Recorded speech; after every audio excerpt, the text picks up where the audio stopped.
it's just a very good place to be because sometimes we're not in good spaces in our lives. But it seemed like the desert will put you in that space.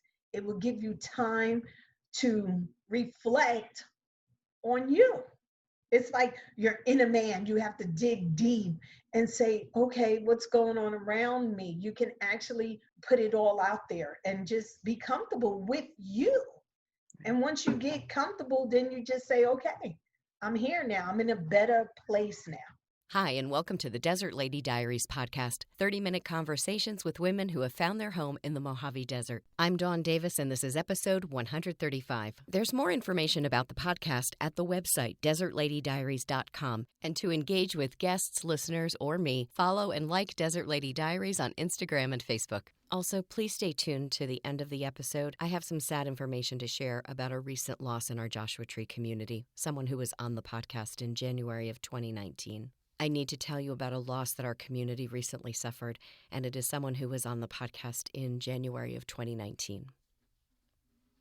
Karen Harper is a native New Yorker born in the borough of Queens. Urged by a friend in the 90s, Karen moved across the country to San Diego, then relocated to the biggest little city in the world, Reno, Nevada, looking for something different. In pursuit of her passions, Karen attended culinary school and welding school, only to discover neither was her passion. She returned to school once more to become an educator and discovered that is definitely her passion. Karen enjoys everything about teaching and believes she has finally found her calling, and she also loves hot air ballooning over the desert. Welcome to the podcast. Hello, and thank you for having me. Of course. What was your first experience with desert? My first experience with the desert. I love the desert. I had a friend that brought me out to California, and before you know it, we wind up in the biggest little city in the world, which was Reno. And the one experience that I really enjoyed was the hot air balloons. Being from the city, you really never experience those. You always see things, but you just can't imagine being in one of them. You see it on TV, but when you're actually in one, looking over the desert, it was like a calm, a peace. And I thought, okay, I could do this. I like it. The people are really nice. Just their environment alone is just a peace, a calm. I get to see the stars at night. I don't know if you heard that before, but in the city, we don't really get to see that.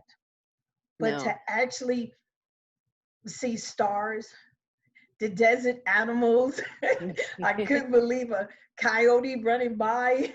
That was a lot. I thought it was a dog, but yeah, that was my first experience, and I loved it. Oh, yeah. I see those coyotes sometimes when I first moved here. I sit across from Highway 62, and there's a big open piece of land. And one day I saw a dog running through, and I'm like, oh, that looks like some mangy dog running through. Oh, that's not a dog. It was a coyote. So yeah, that is pretty cool.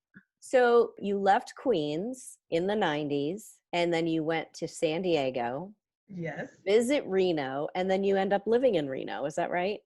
Yes, because I went to Job Corps. I don't know if you're familiar with that, but I went to Job Corps, studied welding.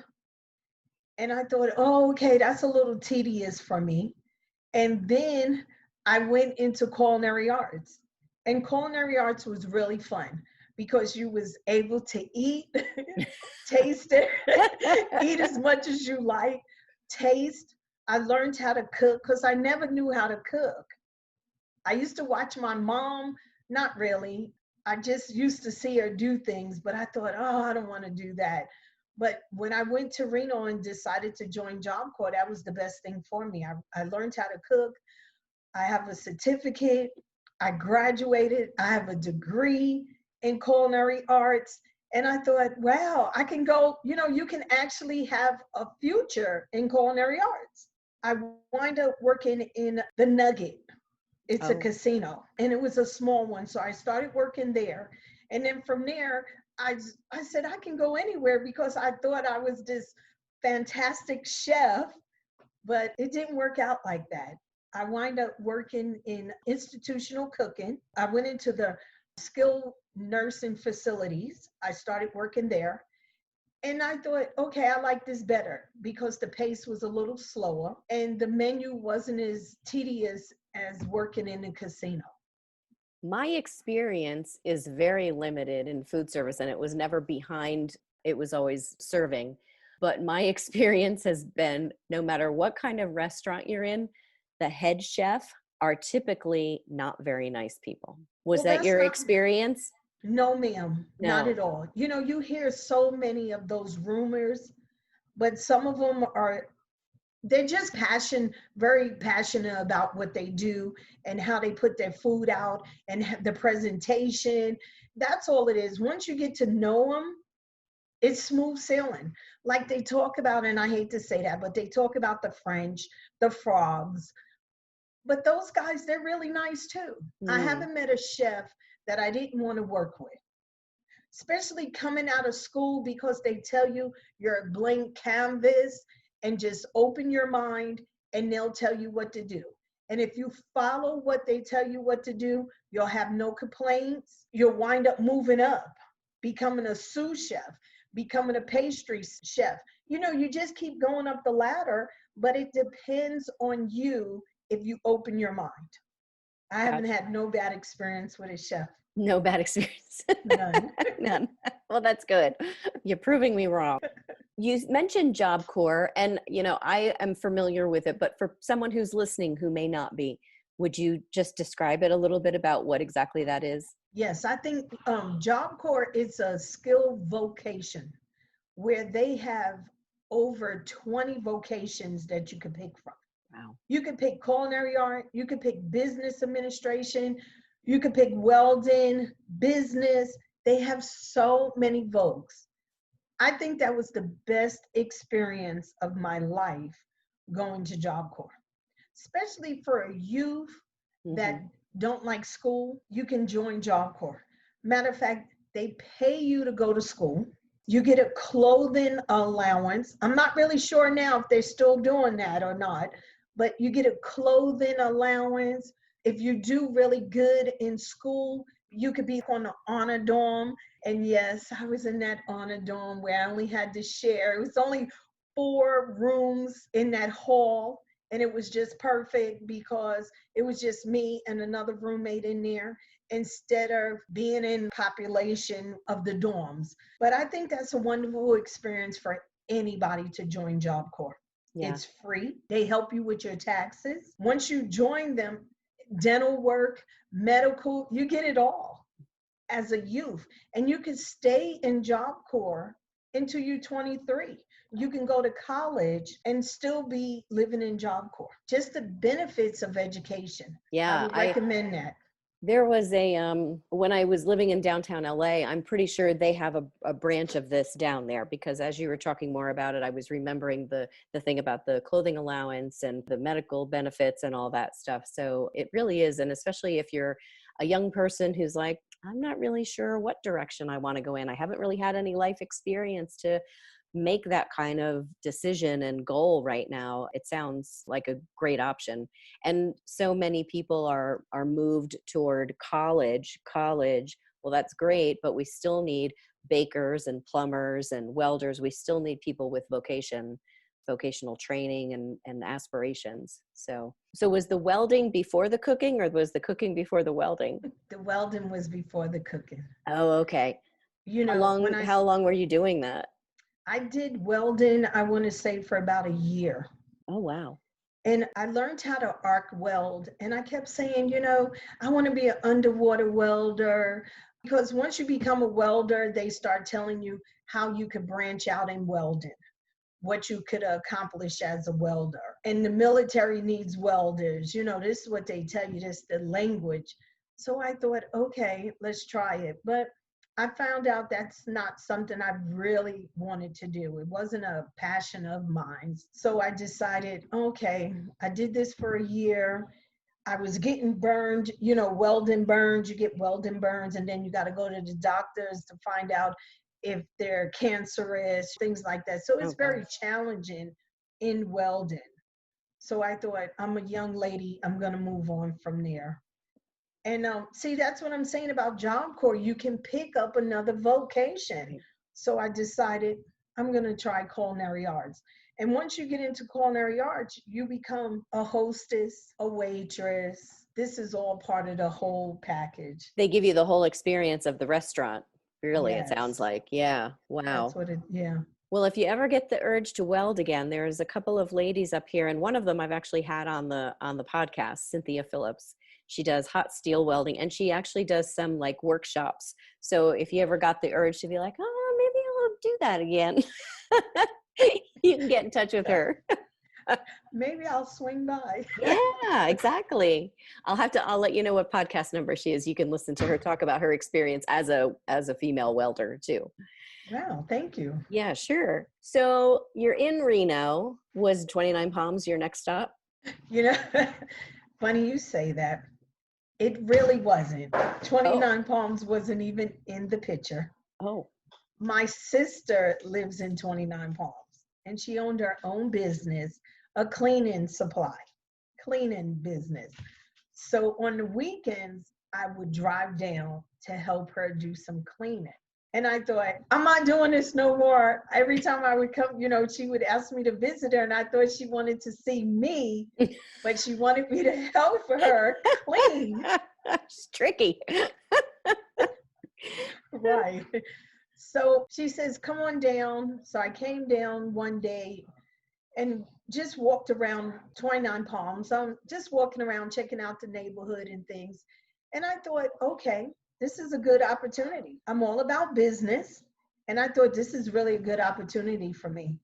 And I thought, I'm going to apply for a job and I'm going to buy me a house. And I came back and it was 1991.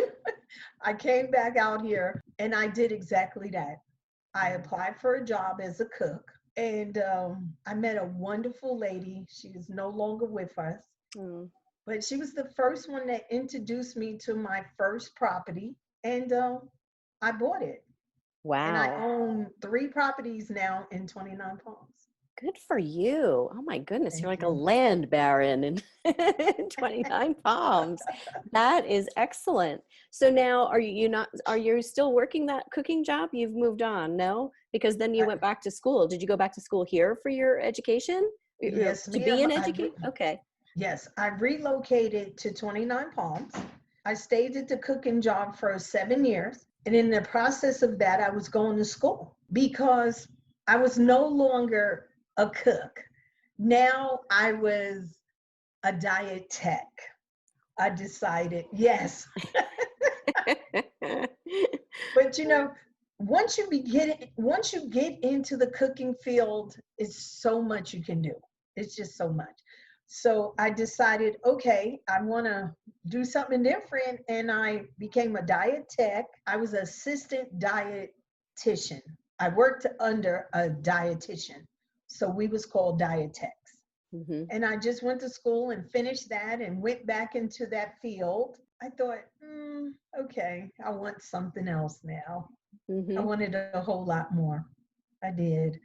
And in the process of that, I got married, had some children, and decided, okay, no more cooking because it was hard to have a family and have children too. It was hard because my schedule as cooking took me away from my children because I had to work 12-hour shifts Holy crow. because I was a diet tech now. Wow. Right. So I went looking for something else. And one day I went by this school, Montessori, and he was like, we're hiring. And I was like, for what? He's like, a bus driver. I took it. Wow. Yeah. Well, And and that schedule is a lot different than 12 hours a day in a kitchen. That's for sure. yes, ma'am. Yes, ma'am. So after I became the bus driver, there was a position open for a teacher. And I just did the bus driving part-time and did the teaching part-time. And before you know it, I was a teacher full-time and no more driving. And I worked 5 days a week and had weekends off. So that worked for me and my children a For whole lot sure. better. Even better, I brought my children to the school. Oh, wow. That's handy. Oh my goodness. That was perfect. So it sounds like you are really good at manifesting what your intended vision for your life is. Do you know what I'm Yes. saying? And it Hmm. just kind of, you can hear it just in you telling the story about, driving by the Montessori, we're hiring bus driver, part-time teacher, now full-time teacher. And now you're not 12-hour days away from your kids. You've got your weekends off. That's amazing. So what are you teaching? I am a pre-Todd teacher. Pre-Todd. So that's what age? That is 1 year old Oh on my their goodness. way of being 2. Yes. That's I used to adorable. be an infant teacher, and a position came open for pre-Todds. So I applied and took the pre-Todds. Every now and then I'll go to preschool, I'll teach preschool, and then I'll come back to toddlers and pre-Todds. So yeah, I'm all around the place, and it's fun though. Well, and they're so small, they're always discovering something. So that's always interesting and fun, I bet. It really is, because the only thing you have to do is teach them. Mm-hmm. That's all you do. A lot of people say they're sponges and they hold it. If you teach them, they'll get it. If you talk to them, they'll have language. If you show them, they can do it. Yeah. So is your school, did they close when COVID came in March, and now are they in the throes of trying to reopen, or are they fully reopened? How's that going for that Montessori school? Well, I left Montessori. Oh, okay. Yes, I left Montessori, which Montessori school is year round. But I left Montessori and I decided to move. I left the desert and I went to a different part of the desert. Oh, Yes, I wind up going to Atlanta, Georgia. oh my goodness. That's totally different. I left that desert and relocated to Virginia. And then I decided to come back to 29. Oh, why did you decide to come back to 29? I really missed it. I Yeah. really did. I really did. It's kind of hard to explain, except if you're not from the city, you kind of get the urges to go back to the city. You kind of miss the hustle. You kind of miss the culture, the food. You kind of miss those things. I feel you. Yeah. I can't actually say, well, I planted roots here or I planted roots there. As long as I can get up and go and find a job, take care of myself and my children, it's the adventure of it Yeah. all. It really is. But once you get a little bit of that in your blood, like, okay, I had enough. I did 5 years of the city, Mm-hmm. you know, the bills are piling up and things. It's very affordable in the desert. I'm just going to be honest. It's very affordable. Yeah. Well, and your life, I feel our lives are very different here. The pace is different. I think, and that has a lot to do with the space around us and the connection you can make to the natural environment. I don't know, what are some things that you feel like it's just that make it pleasant here? Well, what's really nice about it is the open space. The culture here is totally different. It's a diverse culture, but one thing that's really good about it is that you don't have anybody behind you. You don't have to worry about bumping into people on the train or on the buses. You don't have that. You can actually walk 4 blocks before you see anybody. Especially when it's 100 degrees outside. Yes, the heat alone. But it's just so peaceful. It's Mm, a calming for your spiritual man. I want to say that. yeah, for It's sure. very calming. It's relaxing. It's quiet. It's just a very good place to be, because sometimes we're not in good spaces in our lives. But it seemed like the desert will put you in that space. It will give you time to reflect on you. It's like you're in a man. You have to dig deep and say, okay, what's going on around me? You can actually put it all out there and just be comfortable with you. And once you get comfortable, then you just say, okay, I'm here now. I'm in a better place now. Yeah, I agree with all of that for sure. Tell me about Women of Color 29. Okay. Uh, that is such a nice organization. Me and my sister decided to come together. We're a nonprofit. First, let me say that. We're nonprofit.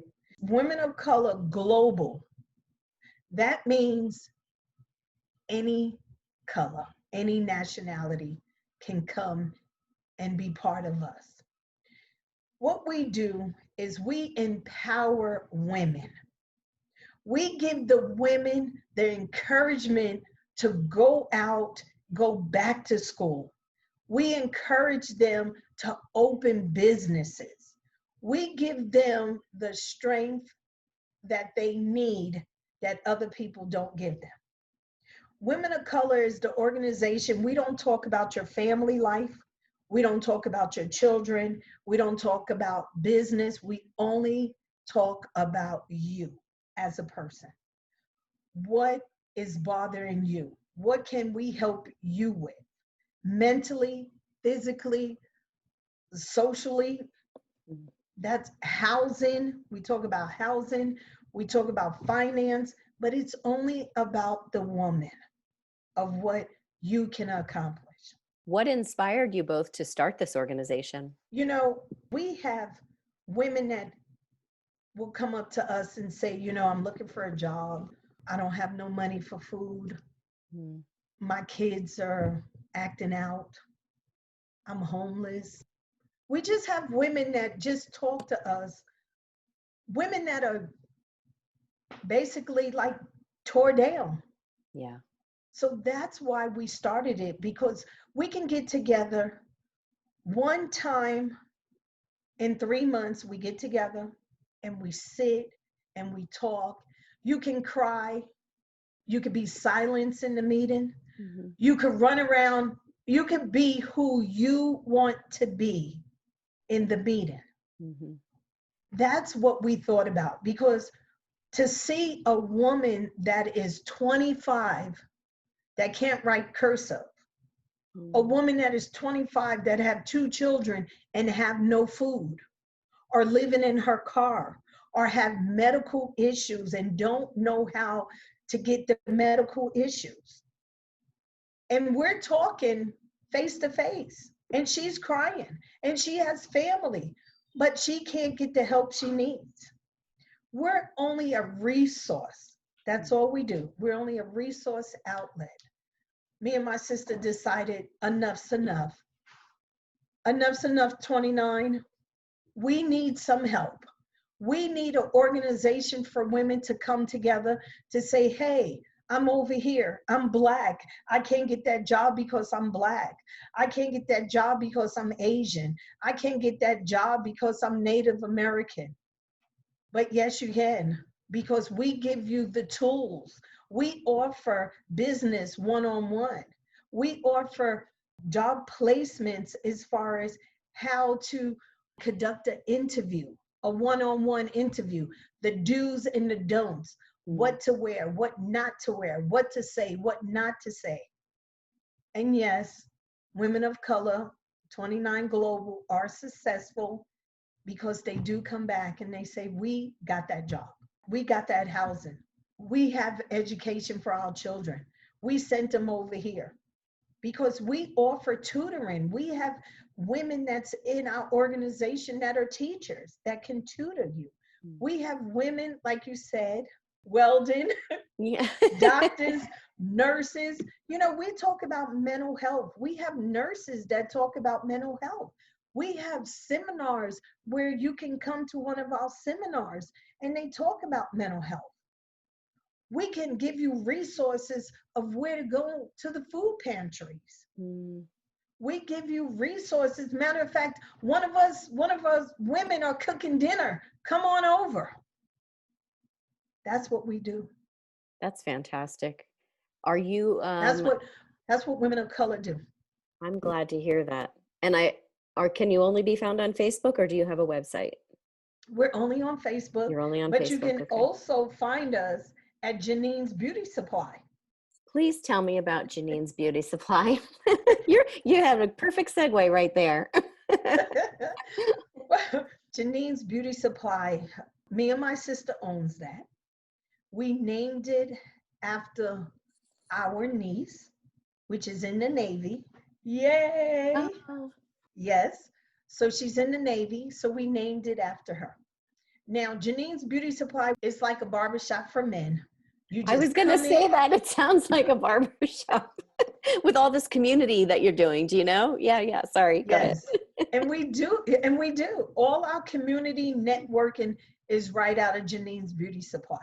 You can come in, like I said, that's our headquarters, because you know what? We don't have a building for women of color.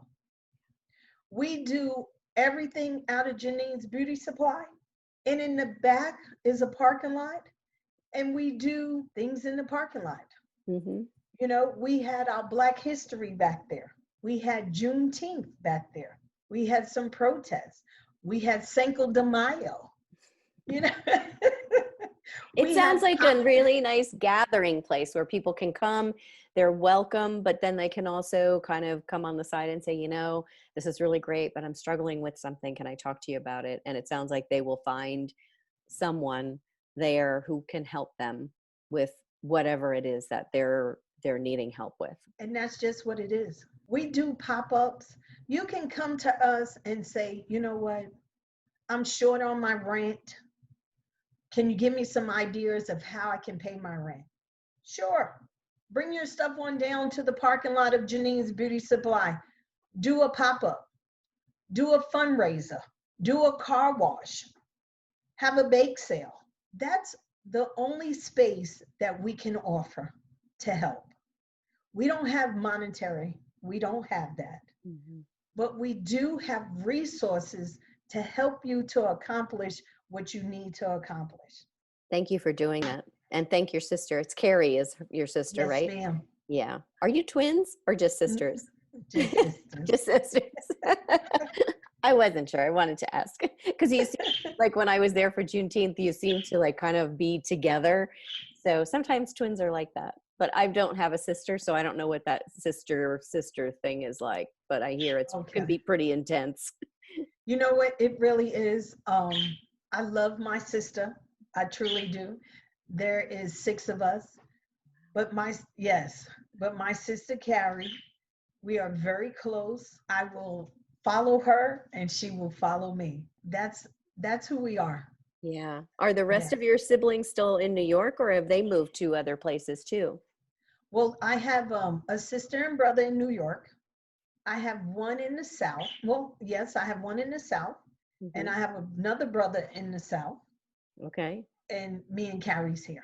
Do they come and visit you in 29 Palms and what do they think about it? I have a brother that comes out, and he loves it when he comes out. He really likes, I'm not taking anything away from 29, but he comes out and he likes to go to Palm Springs. Oh, yeah. Yes, he likes Palm Springs a lot. You know, they just have a little more to offer. Mm-hmm. Well, he's splitting the difference. It's not quite 29 Palms Desert and it's not quite the cities. It's kind of like an in-between kind of place. Yes. Yeah. And my sister, she comes out and visit from New York. She likes it out here too. She always says, I'm not going to stay. I only come to visit because my mom's here. My mom is 91. Whoa. Yes, ma'am. And she gets around. Matter of fact, she enjoys that bus, you know, that bus, that MBTA bus that rides around. She gets on that bus faithfully. She enjoys that. Oh my goodness. Good for her. Yes, she misses the city, but she gets on that bus. Yeah. Brings you right back, right?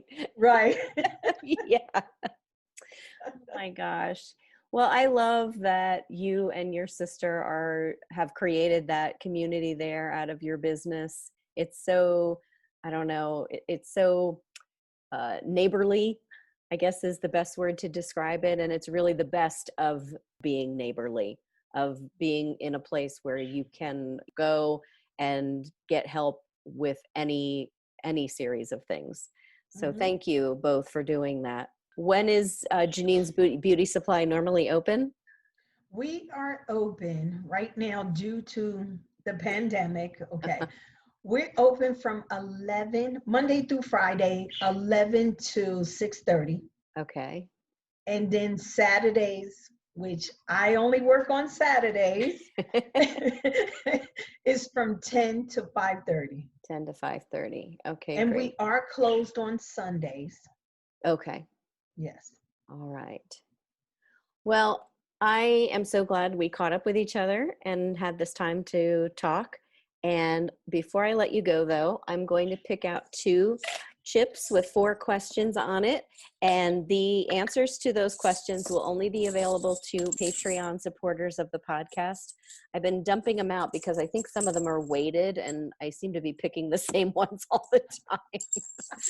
I went to this because you'd be surprised. People are pretty predictable. And when I said pick a number between this and this, people pick the same numbers, 7, 13, all those same numbers. So I went to this and it seems to be working a little better. The questions that Karen is going to answer will be, what do you think about when you're alone in your car? Who is one person that made a big impact on your life and in what way? What's the last book you read and why did you read it? And any advice for a previous boss? So if you're listening and you want to hear Karen's answers to those questions, go to desertladydiaries.com, click on the support page, and read about how to become a patron of a podcast. If you're not familiar with Patreon, I have a link there that you can watch a really short 2-minute video about why Patreon exists and what it's all about. Again, Karen Harper, thank you so much for being with me today. I really appreciate it. Thank you so very much for having me. Shout outs to Danielle and Tanisha, who stopped into Soul Connection last week to pick up their books for the big read. It was great to meet you both. Thanks so much for coming in, and I hope you're enjoying Lab Girl. And to Laura Kay, thank you so much for subscribing to the podcast on YouTube. I hope you're enjoying all the episodes. Shout out also to Angela E., who signed up to receive the new episode newsletter. Thanks so much, Angela. Joshua Tree Night Market is returning on the second Saturday of September. And speaking of women welders, Cynthia Marie from episode 120 will be there selling some of her cool welded plant stands and home decor. There will be other vendors, music, and the disco potty. You have to see it to believe it. And don't make us ask, wear a mask, and keep your distance. Night Market is in the lighted parking lot at the corner of Highway 62 and El Reposo, right next to Zandalions, the shops at Zanny's, and Soul Connection. The date is September 12th, and the festivities get underway about 6 o'clock. And Soul Connection will be open late. If you'd rather skip the market, Soul Connection opens at 11 a.m. on Saturday and still has those free Lab Girl books for the big read. And you can always shop the website from home, soulconnectionjt.square.site, S-I-T-E, or reach out and schedule a personal virtual shopping appointment like my friend Judy R., or a private in-person shopping appointment. You can do that by emailing soulconnectionjt@gmail.com. And last, I want to let you know about a recent loss in our Joshua Tree community. Janelle Tamsen Weiskopf, who was on the podcast in January of 2019, passed away in her home the week of August 23rd, 2020. Janelle lived an interesting life, initially presenting as a man from Georgia who served our country as a member of the United States Air Force. Then in her 40s, courageously took steps to transition to presenting as a woman and meeting all the challenges that go along with it. In the episode, we talked about her love of Dungeons and Dragons, steampunk conventions, and the eye-opening revelations that come to someone who has lived life as a man, then as a woman. If you'd like to hear Janelle's interview, it's episode number 71. If you'd like more information to understand and support trans people, visit translifeline.org, and if you're so inclined, make a donation in Janelle's name. Janelle also loved her cats, Kung Pao and Moira, who at the time of this recording are in need of a loving home. So if you'd like to send your support to our local animal shelter in her name, that was also a cause Janelle was very passionate about. And now, I'll leave you with a brief, heartfelt sentiment Janelle shared in that interview. It didn't take long to be in therapy to realize that if I was going to have a chance at being happy, that I was going to have to take this huge step in life in transition.